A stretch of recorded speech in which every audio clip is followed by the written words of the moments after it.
नमस्कार, बहुत स्वागत है आप सभी का हमारे इस खास बुलेटिन में। मैं हूं आपके साथ मरियम अली। चलिए देश की जो तमाम बड़ी खबरें हैं उन पे एक नजर डाल लेते हैं।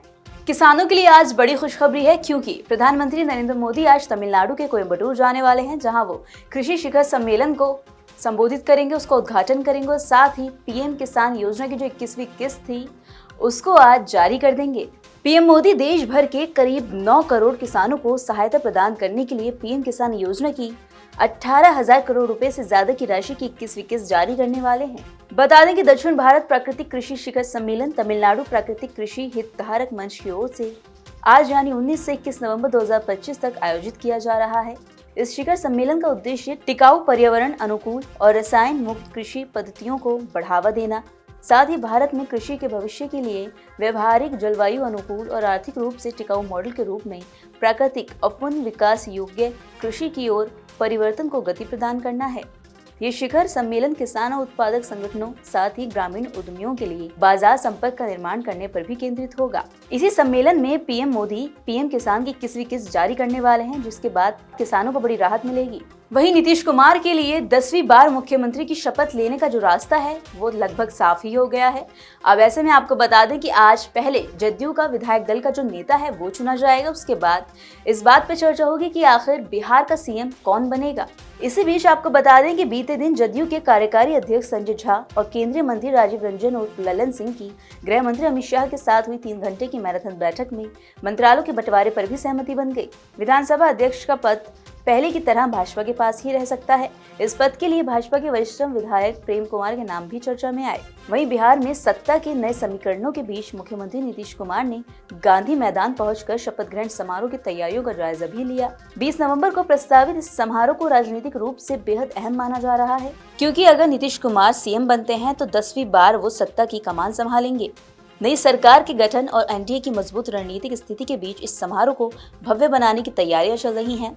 मुख्यमंत्री ने मंच निर्माण, वीवीआईपी बैठकों की व्यवस्था, सुरक्षा घेरा, अतिथियों के मार्ग निर्धारण और भीड़ प्रबंधन की समीक्षा करते हुए अधिकारियों को आवश्यक दिशा निर्देश भी दिए। इसी के साथ बिहार में नई सरकार के गठन की तैयारियां जोरों शोरों पर है, हलचल तेज हो गई है। इसी बीच ये भी खबर आई है कि आज गृह मंत्री अमित शाह पटना जा सकते हैं, जहां वो एनडीए और जो बीजेपी और सभी जदयू के नेता हैं उनके साथ एक बैठक करने वाले हैं।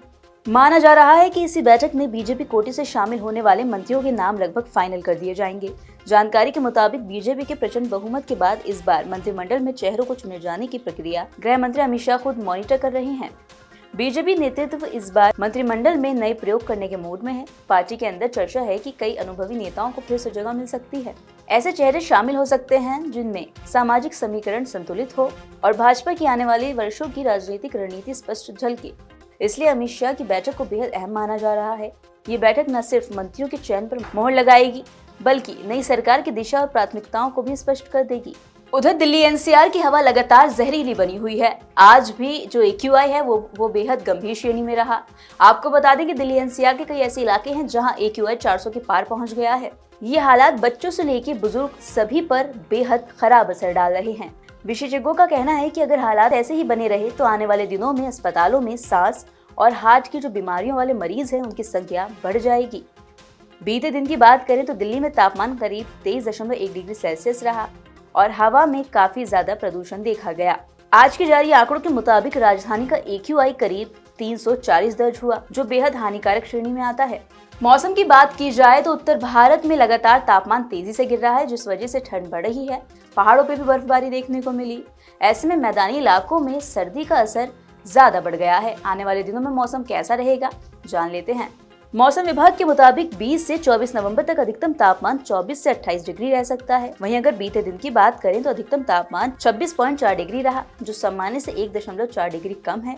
वहीं न्यूनतम तापमान 9.6 डिग्री दर्ज किया गया। दिल्ली में अधिकतम आर्द्रता 100 से न्यूनतम 48% तक रही।